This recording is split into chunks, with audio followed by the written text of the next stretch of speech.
My husband and his mom said I let them down, but I finally escaped. The silence, that's what I remember most about my early years. Not a peaceful quiet, but a suffocating void where every breath felt monitored. My family home, more like a fortress, where my every move, word, and even thought was under constant surveillance. I felt trapped, suffocated. Then came Grandma Eleanor. She was like a burst of sunshine slicing through the oppressive darkness of my life. Seeing the cage I was in, she didn't hesitate. At 13, she rescued me, introducing me to a world where love wasn't a luxury, but a daily reality. Under her care, I cautiously began to shed the layers of fear and restriction that had defined me. Despite this newfound freedom, shadows of my past still lingered, making me a modest young woman. I threw myself into web design, a career that allowed me to express my creativity within the safe confines of my home. My laptop became my window to the world, a space where I could be bold in design while sheltered from the scrutiny of society. On my 30th birthday, Grandma Eleanor decided it was time for me to meet someone. The thought thrilled and terrified me in equal measure. She set me up with Ethan,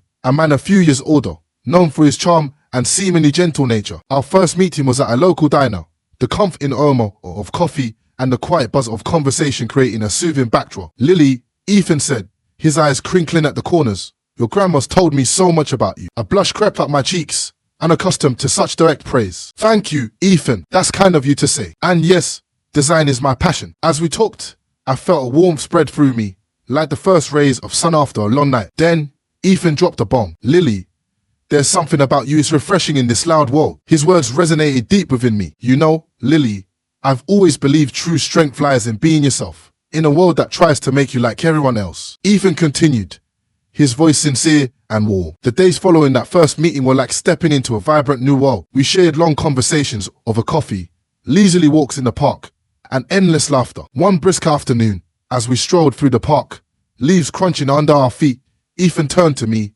his eyes shining with excitement. "Lily, have you ever been to the old Wilson's farm? They've got this apple orchard that looks straight out of a postcard in the fall." I shook my head, a smile spreading across my face. "Can't say I have, Ethan. My adventures have been pretty limited to the digital world, you know." He chuckled, a sound that warmed me from the inside up. "Well, guess it's about time we changed that. How about going there this Saturday?" My comfortable routine expanded to include these little adventures. Each moment with Ethan felt like a step away from my old life, a life of restrictions and silence, into something more vibrant and free. The days turned into weeks, and it wasn't just about shared interests or mutual attraction. It was about understanding, about finding someone who saw me for who I was and cherished it. One cool evening, as we sat on a bench watching the sun dip below the horizon, painting the sky in shades of orange and pink, Ethan's voice broke the comfortable silence between us. "I've got to tell you, Lily, being with you feels real, like a warm blanket on a cold day." His compliment caught me off guard. "Thank you, Ethan. I don't know what to say. You make it easy to be myself." He took my hand in his touch gentle yet firm. "That's all I ask, Lily, for you to be yourself, because who you are is pretty amazing." I was thinking, maybe we can turn this into something more, something that lasts. His words hung in the air, a question and a promise all at once. I looked into his eyes, seeing the possibility of a life filled with laughter, understanding, and love. "I'd like that, Ethan, more than you know," I replied, my heart feeling lighter and more hopeful than it had in years. Then, life took a sharp turn when I moved in with Ethan and his mother, Mrs. Clayton. The house reeked of unspoken expectations and simmering criticism. It was on the first morning in my new home that Mrs. Clayton laid down the law. I was in the kitchen, trying to make a good impression by preparing breakfast. "Lily, let's get one thing straight. You're part of this family now, and in this house, you're going to take care of the cooking and the cleaning. Got it?" Her voice was sharp, taking a possessive tone. "Yes, Mrs. Clayton, I understand," I said, my voice barely above a whisper. Her eyes narrowed as she inspected the kitchen. "And I expect things to be done right. I run a tight ship here, no slacking." With that, she left the room, leaving me to absorb the harsh reality of my new life. Each day became a relentless cycle of household chores. I'd wake up early, prepare breakfast, clean the house, and then cook again. It was as if my entire existence had been reduced to serving the needs of the house. Ethan, who I had thought to be my partner and protector, seemed oblivious. One evening, after a particularly grueling day, I approached him, my hands nervously twisting a dish towel. "Ethan, I need to talk to you about something. It's about your mom and the housework. It's just overwhelming, and I feel like it's all on me." "Well, yeah," he said dismissively. "Mom's set in her ways. It's just how things are done here. You'll get used to it. But Ethan, it's not fair. It's not right. I'm working too, and I have my own life. I'm not just here to cook and clean." Ethan sighed, a sound of exasperation. "Lily, Don't make a big deal out of this. Mom's the boss of the house. Just try to keep her happy. His words felt like a slap. A stark reminder that my feelings didn't matter. It wasn't just about the cooking and cleaning anymore. My mother's earnings from web design, which I used to feel so proud of, were now under scrutiny. It was a typical evening. I was sitting at the dining table, finalizing a project on my laptop, when Ethan and Mrs. Clayton cornered me with a conversation I wasn't prepared for. "Lily, we need to talk about your work," Ethan started, his tone serious. I looked up, puzzled. "My work? What about it, Mrs.?" Clayton interjected, her voice like a shard of ice. "It's time you started contributing to the household. You live here after all." "But I do contribute, Mrs. Clayton. I take care of the house." The meals Ethan cut me off, his eyes hard. "That's not enough, Lily. We're talking about financial contributions. Your earnings should be going into the family account. It's only fair." The unfairness of it all hit me like a tidal wave. "But that's my money, Ethan. I earned it. I have my own expenses. My own Mrs. Clayton scoffed, silencing me mid-sentence. "What needs could you possibly have that are more important than this family? No, dear, your place is to support this household, just like we support you. It's decided then. From now on, your earnings go to the family account. I'll take care of the finances." I felt utterly cornered. The little financial independence I had was being stripped away, leaving me more vulnerable than ever. "But Ethan, this isn't right. It's not fair. I should have a say in how my money is used." He shrugged, a cold, dismissive gesture that sent shivers down my spine. "Life's not fair, Lily. You're part of this family now, and this is how things work here." Mrs. Clayton's eyes bored into me. "You'll thank us later. You'll learn how to be a proper wife." As they left me there, alone with my racing thoughts, the reality of my situation became painfully clear. My income, my hard-earned money, was now under their control. Trapped in the Clayton household, my life had become a never-ending cycle of servitude. The financial control Ethan and his mother exerted over me was suffocating. My earnings, once a source of independence, were now a tool to further trap me. The situation was unbearable, and I felt powerless to change it. One day, I decided to seek solace in the one place I always felt understood, the web design forum. Typing away on my laptop, I poured my heart out to Sarah, a fellow designer I had befriended online. "Sarah, I'm in a bad place. Ethan and his mom, they're controlling everything.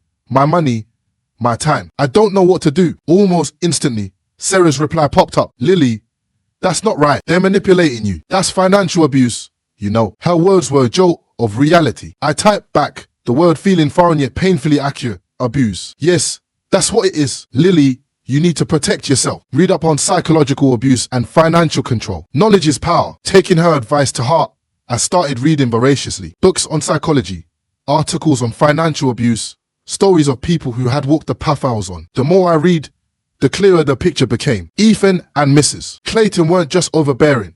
They were abusers, using manipulation and control to keep me under their thumb. One evening, Mrs. Clayton caught me reading, how I was scanning the title in my hands. "What's this nonsense you're reading, Lily?" she demanded, her voice dripping with disdain. "It's a book on personal growth, Mrs. Clayton," I replied, a newfound strength in my voice. She snorted. "Personal growth? Don't fill your head with such rubbish. You'd be better off reading silly books and focus on your duties."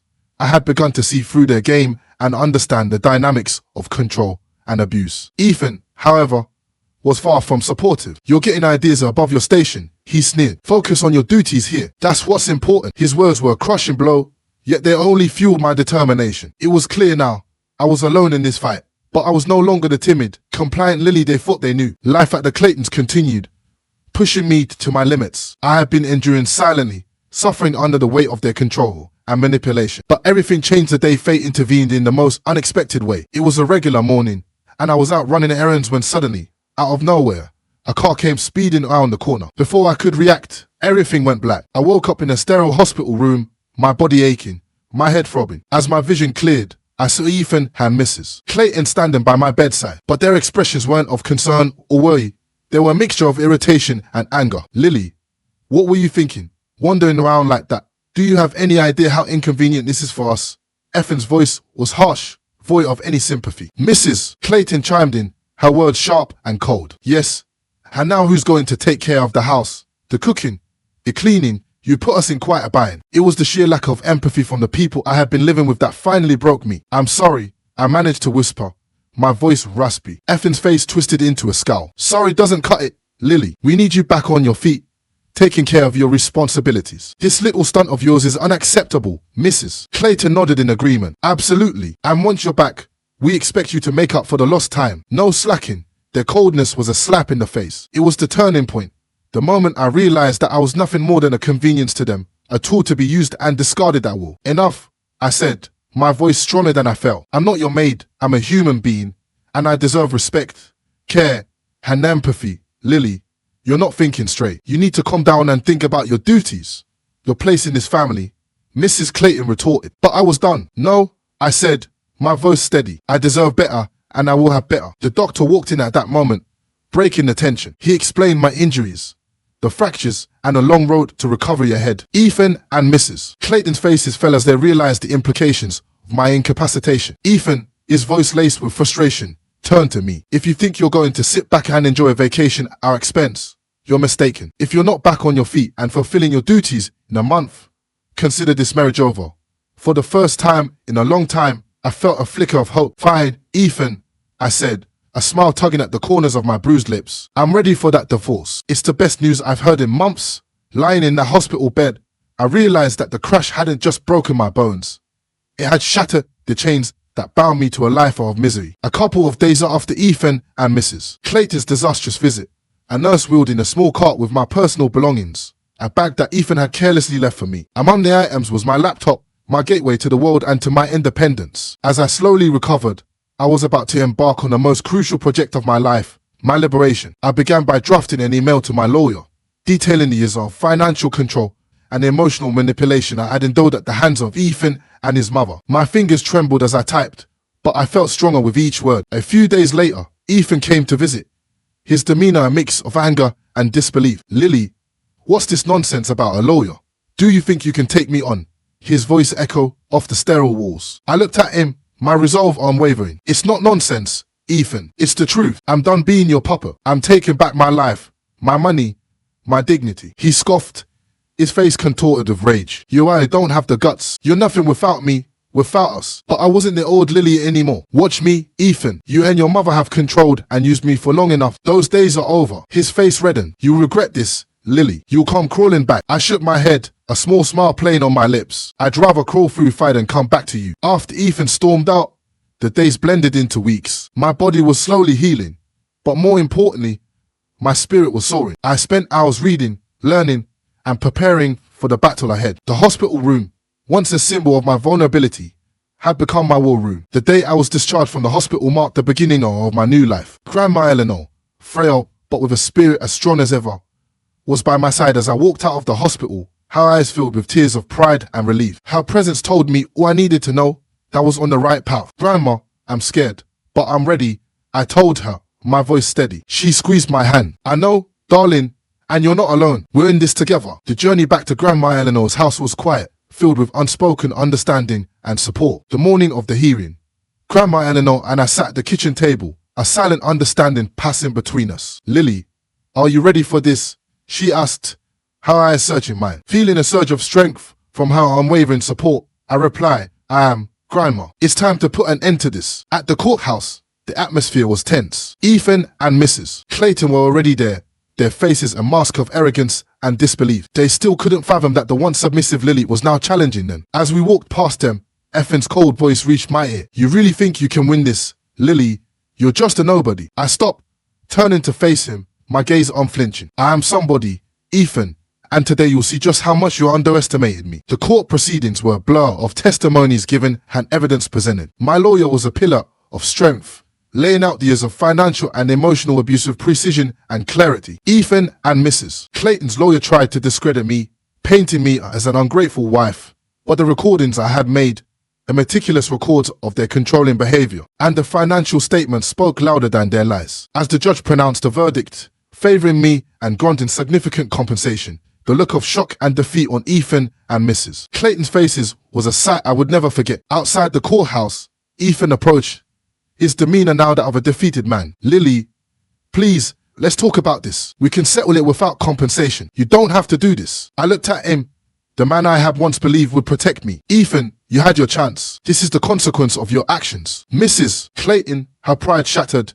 joined in, her voice trembling. Lily, please, I'm an old woman. Have some mercy. I shook my head. The final pieces of the emotional shackles they had bound me with falling away. It's too late for that now. As Grandma Eleanor and I walked away, it was a triumph of justice, an affirmation of my strength, and the beginning of a new chapter. But the story didn't end there. Effen's colleagues started looking at him differently. Whispers followed him around, and soon his position at work was demoted. He became a shadow of his former self, ostracized and humiliated. Mrs. Clayton faced her own downfall. She found herself ostracized by her social circle, her name synonymous with manipulation and cruelty. Decent society closed its doors on her, leaving her to face the consequences of her actions alone. As for me, the divorce gave me a chance to start fresh, to build a life on my terms. The battle was tough, but it led to a new beginning, a future where I was no longer a victim. The final reckoning wasn't just an ending, it was a liberation. So, after everything you've read, do you think I handled the situation correctly? Was going through with the divorce and pursuing legal action the right move? Or should I have tried a different approach? I'm genuinely curious to hear your perspectives and learn from your insights. Please share your thoughts and tell me what you think I could have done differently, or if you believe I made the best decisions given the circumstances. I'm open to any and all opinions.